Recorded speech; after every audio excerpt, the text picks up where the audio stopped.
Welcome to Wonders and Miracles podcast, where we celebrate miraculous moments in everyday lives. I'm Liza Lawrence. I'm glad to have you join me as we celebrate wonders and miracles together. All right. Well, I am here today with DC Winslow from Utah, and he's actually a singer-songwriter, writes Christian rock music. And at the end, I want you to tell us a little bit more about that and where we can find some of your stuff. DC is actually Alyssa's husband, and she was my guest last week on the podcast, and she invited him to share his story. He also has some amazing miracle stories, one specifically that involves a deadly car accident as well, and the miracles that you saw there. And then he's going to share how he met Alyssa and that experience from his perspective. So I'm really excited to have you on, DC. I'm grateful that you said yes to her invitation and my invitation to be on the podcast. So go ahead and tell us your story. Okay, great. Thanks so much, Liza. I really appreciate you having me as well, and definitely grateful for this opportunity today to share with you.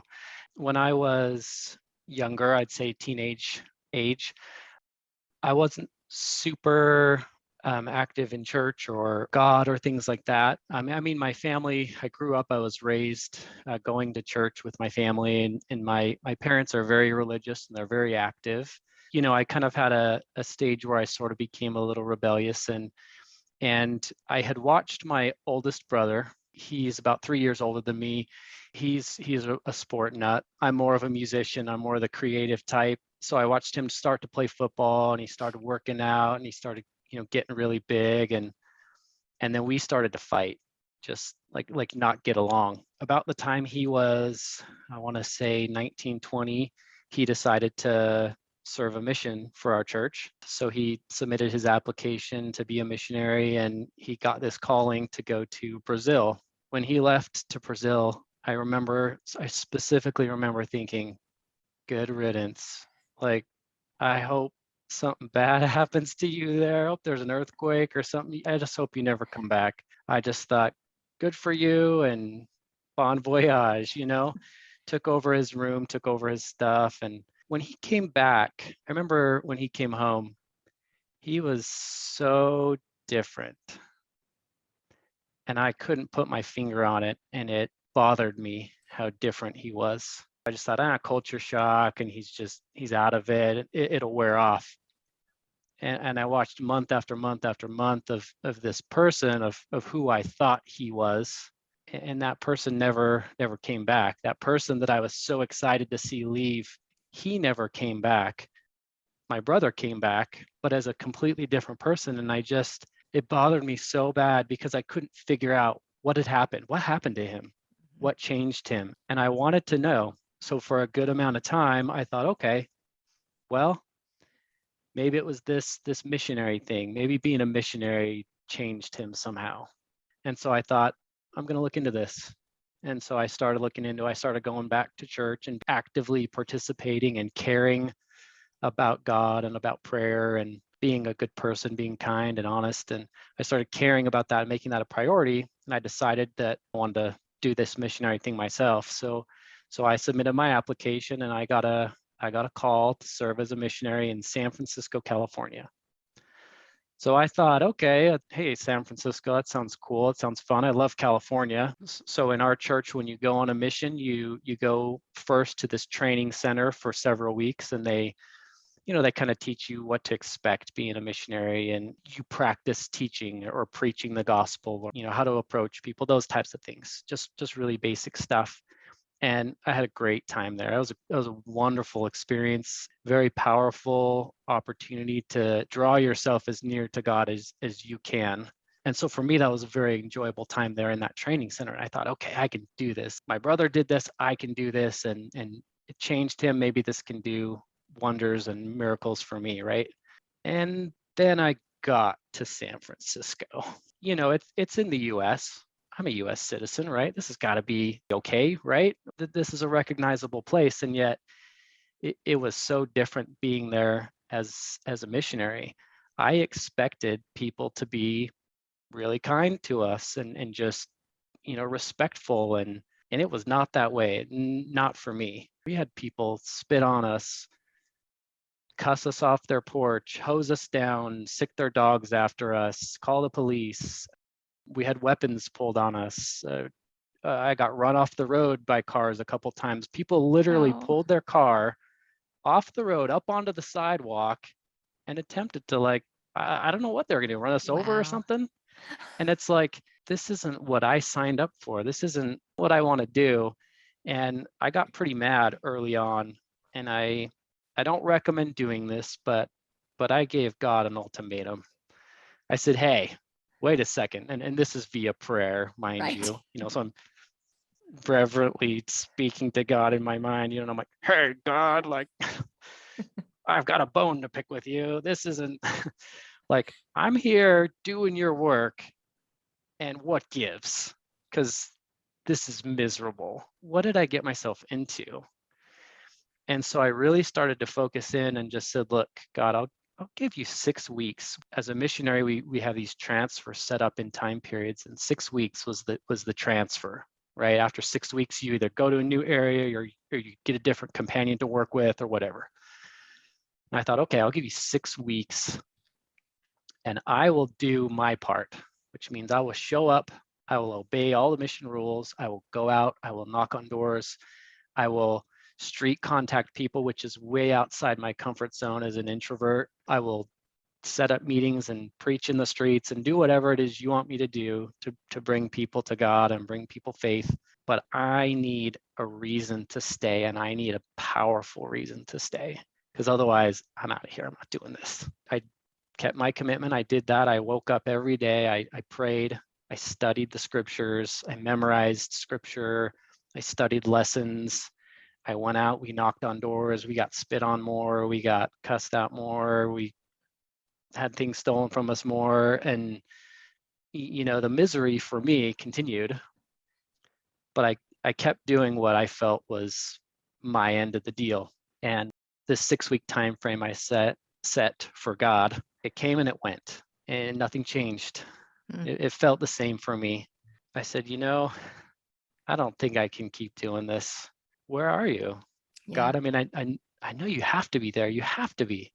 I know you're there, but why won't you talk to me? Why won't you communicate with me? I can't do this. This isn't for me. And I remember one specific day, to me, this was a miracle. This was a personal miracle for me.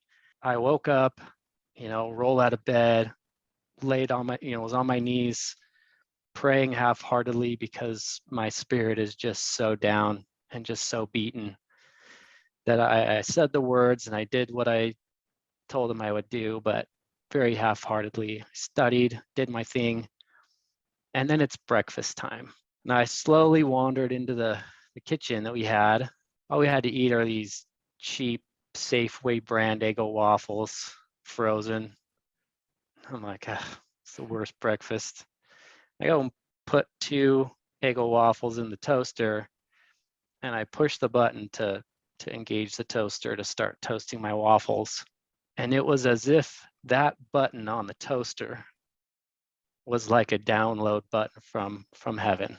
When I pushed that button, I could feel something change in my body from the top of my head all the way down to my toes. And every part of my physical body knew that God was aware of me and where I was and how miserable I felt in that moment. And all of a sudden, I was filled with this light, like, you can do this.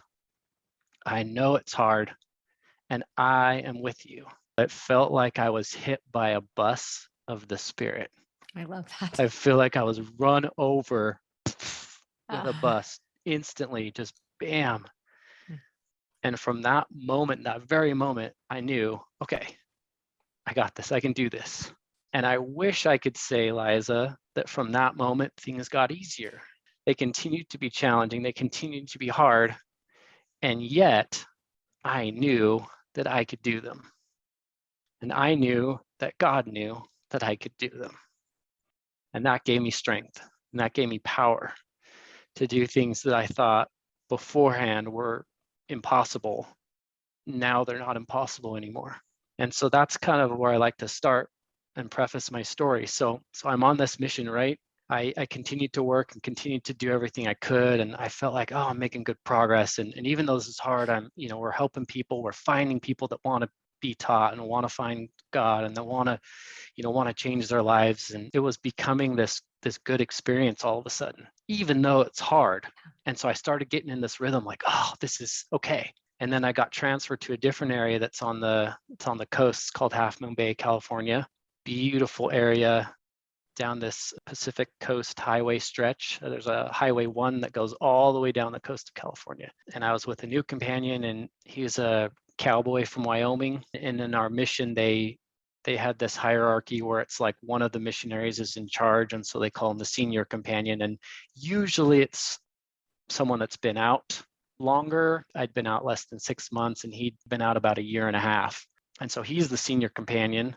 And so he's kind of in charge of where we go, what we do, final say, so to speak. We had been together for about just over a month, which doesn't seem very long, but when you're with the same person 24 hours a day, 7 days a week, you get to know them real quick. The only times we were ever apart is when you're using the restroom or taking a shower, right? Other than that, it's like, this guy's always here. Sometimes you want him to go away, and it's just part of the rules is you have to stay together. It's a safety thing. We had this appointment this one day, maybe a week or so earlier before this happened. We had been down south at the very bottom of our area. We were fortunate enough to have a vehicle. The only thing about having a car, though, is you were limited on the amount of miles you could go, and if you exceeded that, they'd take the car from you. And so we had gone to this appointment at the bottom of our area. We had met this guy and this really good contact. We wanted to set this appointment with him and go meet with him and his wife. And we thought it was going to be such a great teaching opportunity. We set this appointment up. As we got in the car and started heading to this appointment, I remember specifically thinking, I wonder if this guy's actually home. Because we had an instance before similar to this where we'd driven down to the bottom of our area and our appointment wasn't there. And so when you only have a certain amount of miles per month and you drive all the way to a certain place and they're not there, it's almost, you feel like you wasted, the luxury of having the car. And so we were already in the car driving to the appointment. I remember specifically thinking, we should probably call him and see if he's home first so we don't waste all our miles. And so I thought of that and I thought, I need to say that. And so I announced that to my companion. I just said, hey, do you think we should go call him to make sure he's home? And he looks at me and goes, that's exactly what I was just thinking. Hey, yeah, let's just stop at home real quick. We'll give him a call. This is before cell phones. People are like, why are you going home to call him? Just text him. No, folks, this is before cell phones existed. This is 20 years ago. So we had to go home to call him. So we pulled off the side of the road. My companion was driving. Elder Lim was driving the car, and he pulls back onto the road to pull back toward our house. And the next thing I remember is I wake up in the most pain I've ever felt in my life. I couldn't see anything. I just felt this overwhelming pain in my head. And I could hear all this sound that was giving me a headache. And all of a sudden, all these people are talking and he's awake. And I start having all these questions asked of me. And I'm like, what is going on? They're asking, so what's your name? Where are you? How long have you been here? What happened? Do you know what happened? And I'm like, what? Who? Like, where am I? That's the first thing I could recollect saying is I kind of stammered out, where am I? Right. Mm-hmm. And they said, you're at Stanford University Medical Center. And then they were like, where are you? And I'm like, wait a minute. I just asked you where I am, and you told me I'm at Stanford, but I don't really know. And they're like, oh, okay, he can remember where he is. Write that down, So they're trying to figure out like how coherent I am and whether or not I can process what they're saying. And I'm so overwhelmed and overrun with pain and just the noise and the sound and the lights. And I couldn't take it. And so I remember passing out. Then I woke up again. The second time I remember waking up, I woke up because I heard a familiar voice. On our mission, we had what's called a mission president. It's a man and his wife that were in charge of all the missionaries for our entire mission. So I recognized Sister Blood as her name. I could hear her in the room talking. I couldn't really open my eyes. I couldn't see anything. And it really was challenging to speak. But I just remember calling out for Sister Blood. I said, Sister Blood, is that you? She's like, Elder Winslow, I'm here. And I felt her come over and touch my hand. And I was like, where's Kelly? Where's Elder Lim? Where's my companion? And that's when she told me he didn't make it. He passed away. Oh man, I lost it after that. I think in the back of my head, I think I knew that he was gone. And I wasn't ready to hear that. I wasn't ready to feel that. And I did not want that. I remember the only thing I could think to do right then was I just closed my eyes and I just prayed. I said, God, I can't do this. I don't want to do this. I said, will you just let me die, please? I said, I'm sorry if I did anything to cause this. I'm sorry if it was my fault. I'm sorry if I told Kelly to turn the car around. I feel like that was my fault. I feel like I shouldn't have told him that. And I said, please just let me die. I don't want to do this. And I remember I passed out again. I fell asleep. When I woke up, I felt a lot better. And I remember I had had a dream when I fell asleep. I'll tell you about that dream in a minute. When I came to, this is the third time now, again, hospital people are there and they're asking all sorts of questions and they're wanting to understand my condition. I'm starting to be able to ask my own questions. Hey, what happened? You know, what's going on? Why does my head hurt so bad? They're telling me what had happened. You know, you're in a car accident. Your car was T-boned. You guys were pushed through 2 lanes of traffic into a ditch. You were smashed by a utility truck. And so I'm trying to understand what's going on. And they were asking me, what's the last thing you remember? And so I'm trying to be cooperative. I'm trying to, help them help me. And at first I couldn't think of anything. I'm like, I don't know. I can't remember anything. And then I said, oh, wait. I said, I remember. We were tracting. We were knocking on doors. That's what we called it, tracting. We were knocking on doors on this street called Bernardo Avenue. We lived with 2 roommates that were Spanish-speaking missionaries. And so the nurses were kind of like hearing what I was saying and then deferring to these other 2, like, is this right? Is this accurate? And they kind of looked at each other and they said, I don't think so. And I'm like, no, I remember we were tracting Bernardo Avenue. I said, well, we finished tracting the street and then we headed south down Highway 1. They said, okay, and where were you going next? And I couldn't remember where we were going, but I did remember that we saw a car off to the side of the road and their lights were blinking, they were flashing. And so we were going to go help them. She said, okay. And she kind of defers to my roommates and they're like, I don't know. I don't think so. And they actually found a tracting card in Kelly's pocket when he passed away. And he had the card that said Bernardo Avenue. And it said that we were tracting it, but it said we were tracting it on Tuesday. And this happened on a Thursday. So they said, he's probably remembering Tuesday. And so they kind of dismissed my story. And then I remember that exact story that I just told them was exactly what happened in my dream. And it was so vivid and it was so real. And we were tracting Bernardo Avenue and we turned the corner and we headed south down Highway 1. And we saw a car off to the side of the road with the lights flashing. And we both looked at each other and said, we need to go help them. And so we started to run towards the car because it looked like they needed some serious help. And Kelly put his hand on me and he stopped me. And he said, wait a minute. He said, we're going to need more help than just me and you. I think these guys need a lot of help. Look at their car. And I could see now that we were a little closer, the car was all smashed up. And I said, you're right, we're going to need more help. And he said, I'm going to run over here and I'm going to go call for more help. And I said, whoa, no way. I said, we're not allowed to split up. That's against the mission rules. And we had a conversation about this earlier. He'd even brought in the scriptural reference of spirit of the law, letter of the law. And we'd had this whole conversation about it, like the letter killeth, but the spirit giveth life. He's like, what's the purpose behind the rule? What's the purpose behind the law? That's where God wants you to be, right? Not the letter of the law. What's the spirit of the law? What's the reason? And so he said that to me again. He's like, spirit of the law, letter of the law. And I was like, okay, you're right. These guys need help. You go, and I'm going to stay here and help them. And he said, that's right. And then he said, promise me that no matter what happens, you're going to stay here and help. And I said, yeah, that's what we just talked about. That's the plan.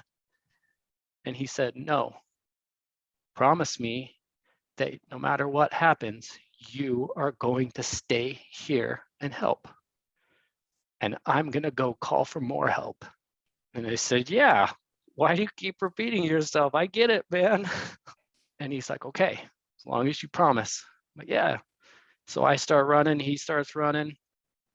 And I thought to turn back and tell him something else. And I turned back and he's already gone. I said, whatever, forget it. And I start running towards the car. The closer I got to that car, I started to get a bad feeling in my heart, in my stomach. I started to get this uneasy feeling. And the closer I got to the car, I realized why I got the uneasy feeling. Because I recognized that car. That was our car. And then instantly, that's when I woke up. And so that experience that I had, while the nurses told me, yeah, I don't think that really happened, he's thinking of something else, I think that did really happen. When the life flight and the paramedics got to us, they pulled him from the car first. Our car was so damaged and destroyed, they had to bend metal and wire to even get the door open to be able to pull us out. And they pulled Kelly out first, and they tried to revive him, and they said he was gone. And so then they focused their efforts on me, and they pulled me out second. And they said, the EMTs said, according to their best guess, they think I had probably stopped breathing for about 4 to 5 minutes, before they were able to, with CPR and a defibrillator, they were able to jump start my heart and get my heart beating again. And then they life flighted me to Stanford, and then that's where I woke up. You know, throughout the process, there's so many things that I learned that are absolutely miraculous, that they happened just the way they happened, just the right timing and in just the right way for those events to take place. The day that the accident happened was on October 18th, 2002. Half Moon Bay is a place where they have the largest pumpkin festival of the world. Every year they have it, and on that year, it was October 18th, 2002, that festival was being held. And because that festival was being held, people come from all over the world to that small spot of Half Moon Bay, California, for this big festival to do their pumpkins. And because of that, the two ways into Half Moon Bay is down the Pacific Coast Highway from Pacifica down Highway 1 and through Highway 32 through the pass through the mountain. Both of those were so blocked with traffic because of the festival that the EMT said, we have to call life flight or this kid will die. And so because of that, I was able to be life flighted. And they said that's what saved my life, is the timing of how quick they were able to get me to an emergency facility. With the injuries I sustained, I had internal bleeding inside my brain. We both hit our heads together in the car. My brain shook around inside my skull and caused internal bleeding. You know, that in and of itself was a miracle. The scene of the accident, I have a newspaper article. One of the EMTs, a lady, wrote a letter to the editor, and she just said, I want to say thank you to the woman in white that held the boy that died. She said, as soon as they realized he had flatlined, they moved their attention to me, because their number one priority is to save life. And so when he had flatlined, they moved their focus over to me and tried to pull me out of the car. And she said this woman sat there and kind of held him and just spoke to him, said, it's going to be okay. You're going to be all right. God loves you. You're going to go home. And she just spoke to him and held him. She said she was wearing a white dress. When she went to thank the woman was gone. The only other person at the scene that remembers seeing that woman was my roommate. It was a Spanish-speaking missionary. He saw that same woman holding Kelly, and he wondered, who is that woman? Nobody spoke to her, but I have a letter where she wrote this thanking her for holding him and keeping him, sending him off into the next life. We had quite a few other miraculous things happen. One of the most highly renowned and recognized neurosurgeons in the world just happened to be at Stanford University doing a conference the weekend that our accident happened. He's speaking about brain bleeds and about head injuries. And they interrupted the conference and said, "Hey, Dr. So-and-so, we just had a case fly in. Will you show us your expertise?" And he's like, "Of course I will." And he's the one that oversaw my care. He's the one I met with a few days later when I woke up in the hospital. He's the one that saw my scans and helped them know what to do exactly and how to treat my injury. If you look at pictures of our car, I still have photos of our car. From my side of the vehicle in the salvage yard, it looks undisturbed. My window didn't even break. We were pushed across 2 lanes of traffic into a ditch. All the other windows in our car broke and shattered, except for mine. The windshield in front of me and surrounding where I was at didn't break. Have you ever seen a windshield shatter all the way to a certain point and then stop? The whole driver's side seat was pushed up. The center console is completely destroyed and gone. There's glass and blood everywhere. And then there's my seat intact, almost as if it was untouched. My window didn't break, and the whole rest of the car is in shambles and in pieces and destroyed. There's no explanation as to why I even survived that. The doctor said, "You shouldn't have survived." The EMT said, "You shouldn't have survived." And yet I survived. And there's a lot of things I've been able to do, a lot of things I've been able to overcome, a lot of strength I've been able to offer other people as a result of what I experienced because of this miraculous event that I was able to be a part of and have happen. This is incredible, honestly. So many beautiful miracles. I think it is so interesting, your dream. Do you feel like you were out of your body at that time talking with your companion then? Like that is what really took place? Yes, and what's interesting is that I think we were both outside of our body, and I don't think I knew it, but I think he did. Maybe he was outside first and was given some type of instruction. I don't know. That I can't tell you. But he was very confident about what was the next step. And I was sort of oblivious, like, yeah, let's keep being missionaries. Let's keep helping people. Hey, there's a car down there. Let's go help them. Yeah. Looks like they need some help. Hey, let's go tract another street. That was kind of where my mind was at. Yeah. And it wasn't until I got really close to that car and started to feel like, oh no, wait a minute. Maybe this is our car, that things started to connect for me. And I think that Kelly knew it early on. And he knew that I was supposed to stay and he was supposed to go. I didn't share it before, but I had another dream with him that happened probably within a week or so of the actual accident, maybe 2 weeks, when I was just really suffering with intense PTSD. I just felt so much, they call it survivor's guilt. I felt so much of that. I felt like, why me? Why didn't you let me go and let him stay? I was just so overwhelmed and overrun with that I didn't want to live anymore. I didn't want to stay. And I really struggled sleeping for a long, long time. After my accident, I couldn't fall asleep to save my life. I used to have to put on really calming music in order to even be able to get my brain to slow down enough to let me rest and fall asleep.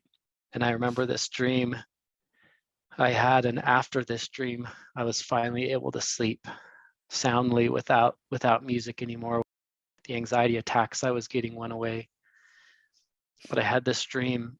Kelly came to me, and what I remember about the dream is I remember seeing him. He was talking to this group of people, and everybody in this group of people, they were wearing white clothes. He was wearing a white suit, and I was the only one not wearing white. And he's talking to this group of people. I was kind of just sitting there witnessing it going, that's Kelly. Oh my gosh, Kelly. And I didn't say that, but I was thinking that. And as soon as I thought like, oh my goodness, that's Kelly, he turned and he looked at me and he kind of signaled the people in the group like, hang on, I'll be right back. And then he dismissed himself from the group and he came over and started talking to me. He walked over to me, he's wearing this white suit, and he spoke to me. He said, hey, I want you to know I'm okay. I'm good. Everything's good. Everything's great. You don't need to worry about me. Things are better than you could imagine. He said, guess what? I'm doing the same thing. Doing the same thing we were doing. I'm teaching people. I'm finding people that want to learn about God and I'm teaching them. He said, and I see you. I know what you're doing. I know what you're going through. And anytime you need me, I'm there for you. And I will be there for you. And the most interesting thing about the dream is everything he said to me, he said without speaking actual words. His mouth didn't move. He just looked at me. He smiled at me, and his eyes told me what he wanted to say. And I said a few things back to him like, are you sure? What about, this or that? And when I spoke to him, I didn't speak either. I don't know how I did that. Somehow I communicated what I was thinking, and he could hear that. And that dream was such a comfort to me. At first, the internal bleeding in your brain really messes with your body. I mean, at first, I really struggled talking, walking.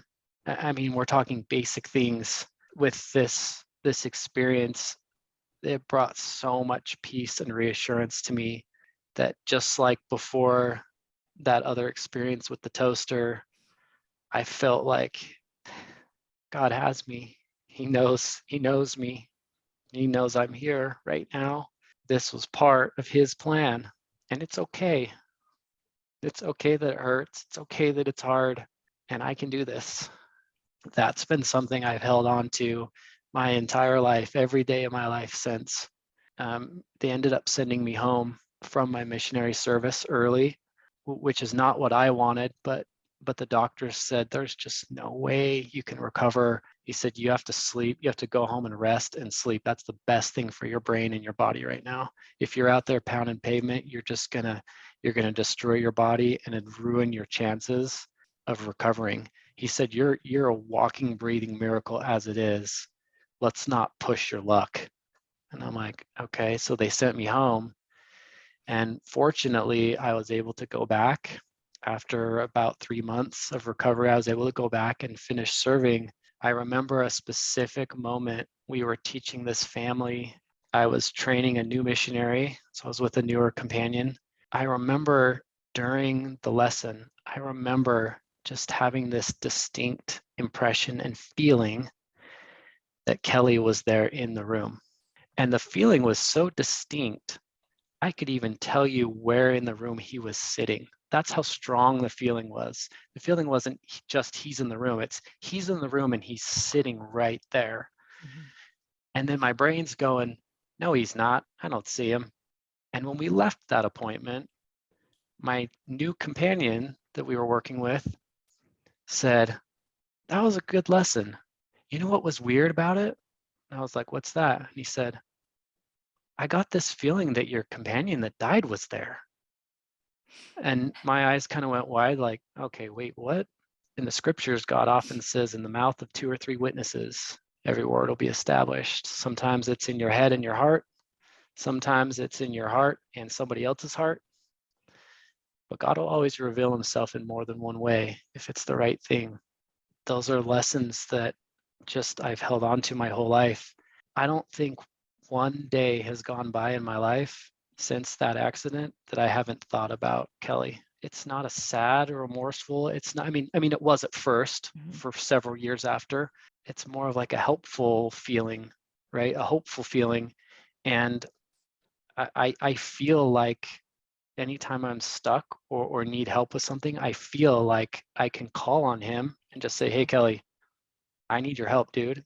And I honestly and truly feel and know that he's there when I ask him. When we say their name, I believe with all my heart that they can hear that, they can feel that, and they are ever ready and present to be helpful to us in our lives still.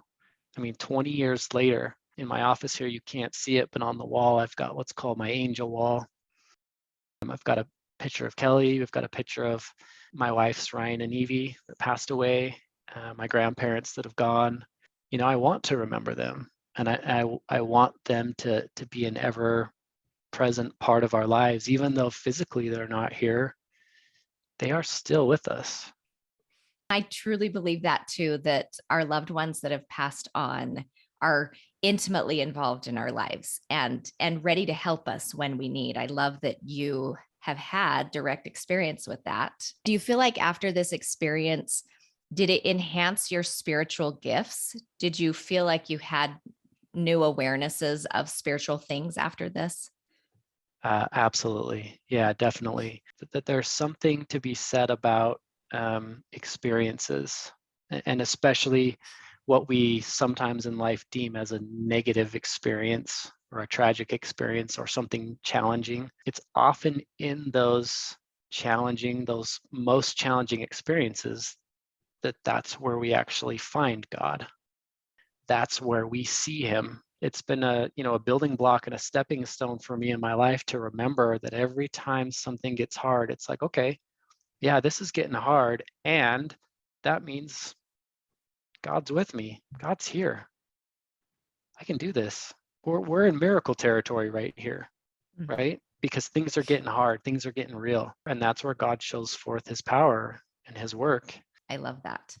So tell us how you and Alyssa met and how that journey was for you. So I returned home from being a missionary in about 2004, and then I got married the end of 2008. My first marriage didn't work out super well. It ended up resulting in divorce, and so I was a single dad for quite a few years. At first, I couldn't date, and then I started to date, and then I'm like, oh, okay, I can't date. I think part of me wanted to date because I was lonely, and life's tough, especially being a single parent. But then there's part of me that's like, this is how it ended before. It ended really badly. So you don't want to go there again, right? Right. So let's just avoid this. And so I think there was a part of me that for a long time was okay and accepted the fact that I don't think I'll ever get married again.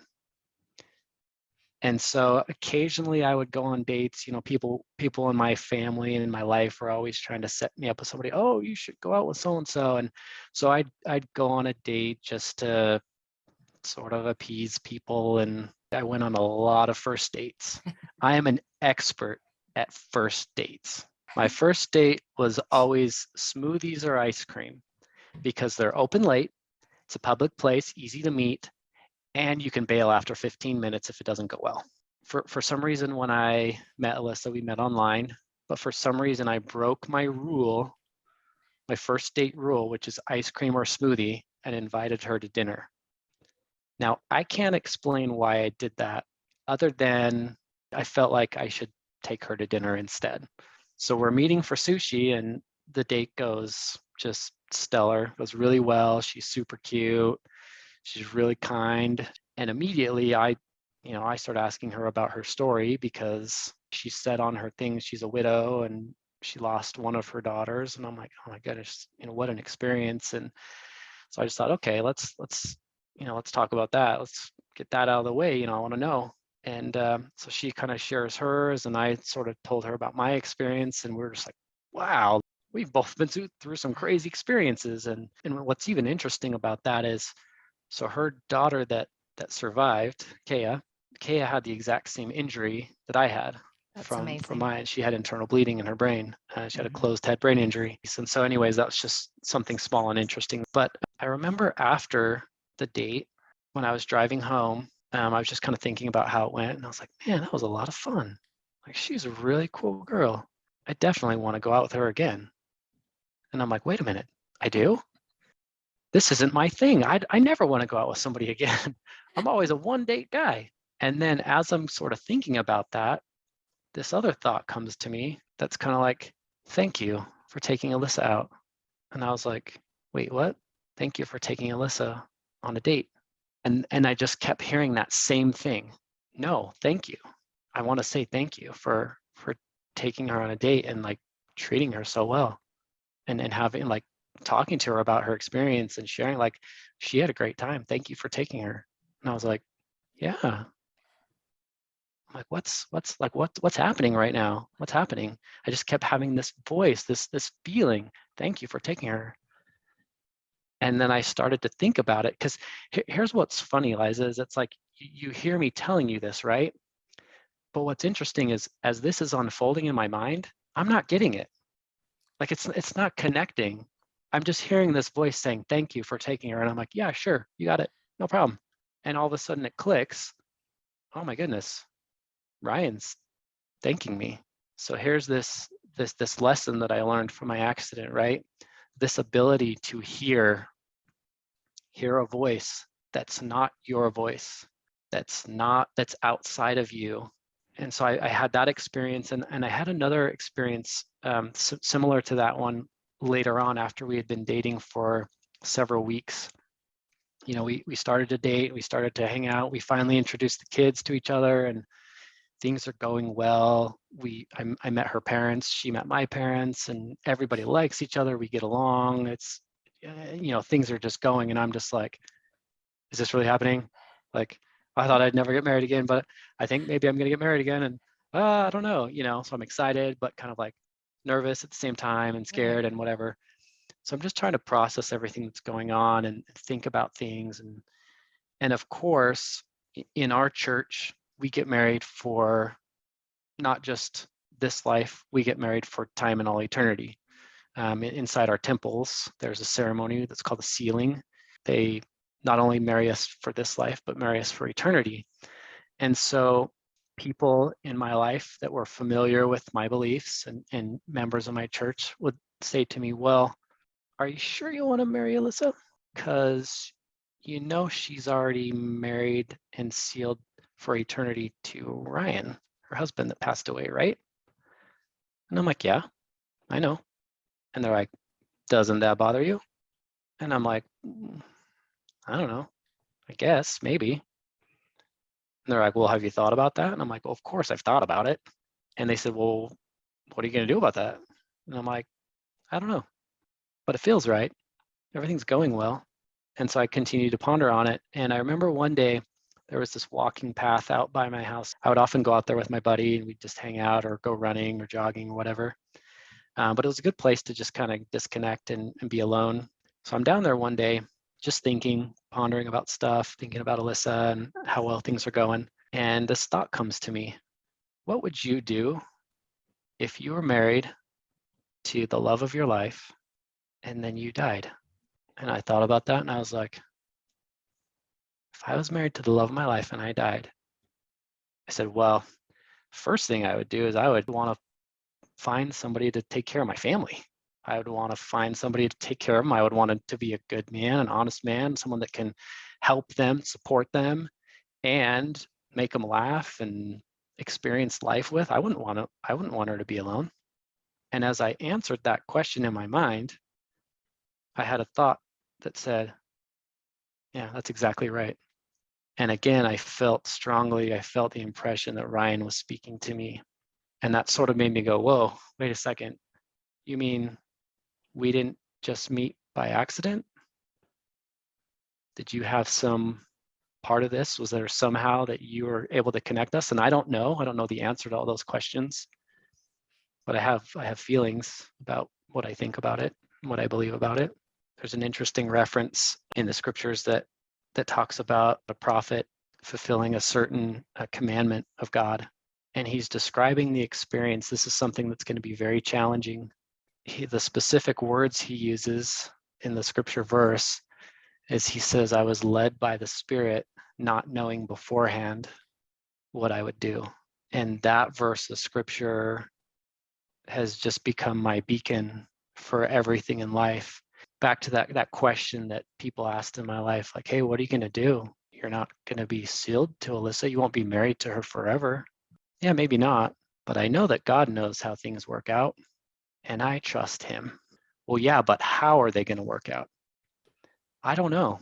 The prophets of God are led by the Spirit, not knowing beforehand what they will do. They trust that God says, you will do this, and I will help you do this. Faith is trusting that I'm going to trust that you have my highest and greatest good as your main point of concern, and that you love me, and this is going to work. How? Doesn't matter. It's going to work because I trust you. That's how we live now. That's our mantra now is, well, I don't know how it's going to work, but I believe that it is, because I've witnessed miracles. I've experienced miracles. Miracles happen every day. God is real. He's all around us. And if we trust in that, we trust in him, he will show us the way. He will lead our way. He will illuminate the path. Sometimes it's only one step at a time, but he will show us the way. That's where my faith is. That's where I rely every day. Things are hard. We experience stuff every day we don't know how to do, we've never done before. And yet we make it through, and we make it through strong. Well, amen. I just want to say amen to all of it. Amen. It's awesome. I love your messages. I love your experiences. And Alyssa had said also that she felt very strongly that Ryan had been a part of helping you two meet and your whole journey together. And I love that you had your own experiences with that too. That's pretty amazing. Yeah, it's been a really great journey. Yeah. Isn't life amazing? As hard as it can be to then say, it's been a great journey, even though it's been hard. And I think what makes it great is when we do recognize that God has been with us and that we've become the person we are today because of God's help and the hard experiences that have shaped us. Yeah, Paul says in the New Testament, Paul says we see through a glass darkly. Mm-hmm. And I like that. I like that reference. And I often think of that as like with my car accident. I think in the moment, I absolutely saw through a glass darkly. When I was looking at that experience, I saw that so darkly. And yet, as we shift and change and grow, God helps us to change the lens that we see that experience. Now, as I see that experience changed my life, and I wouldn't trade it for anything in the world. That's amazing when you can get to that place. It took you a long time. A lot of healing took place that got you there. And that's okay too, if you're in that seeing through the glass darkly, it's okay that you're there. Yes. And the journey will take you to, the healing process. It is a process. Yeah, absolutely. And there's so much to that process. And I do love that process of growth and becoming deeper in our relationship with ourselves and with God and with all things heaven, all the divine. I just love it so much. Well, absolutely. I know you're involved in music. If people want to, they're curious about what you do, where can we find some of your work? Oh yeah, definitely. So my music's available for download on basically any major music streaming service: iTunes, Apple Music, Spotify, iHeartRadio. I've got a music video we shot at Midway Crater on YouTube you can check out. All my music's under my name, DC Winslow. I've got 2 singles that we've released right now. One of them was for my wife's book. It's called After the Victory, so it's the same title as her book. She asked me to write it for the story. After the Victory is actually a statement that came from Ryan, her first husband, and I feel like he was very influential in helping me with the lyrics of that song and putting that all together. So that was a neat experience to do. I've got another song coming out soon that I'm writing for Mother's Day about mothers, and it'll be a lot of fun and more to come. Awesome. Awesome. Well, I have listened to After the Victory. It's a great song. And Thank you. I encourage people to go out and listen to that. And then on Alyssa's, we talked about her book and where they can find her book. So I think you Perfect. guys are an amazing couple. I think it's so neat that Ryan really did help bring you two together to continue this journey through life and growth. And I just appreciate your time. Thank you so much. Absolutely. I'm always happy to do it. Thanks, Liza.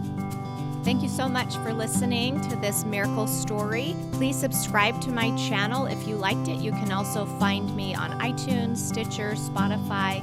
And remember to notice and celebrate miracles everywhere, because the more miracles we notice, the more miracles happen.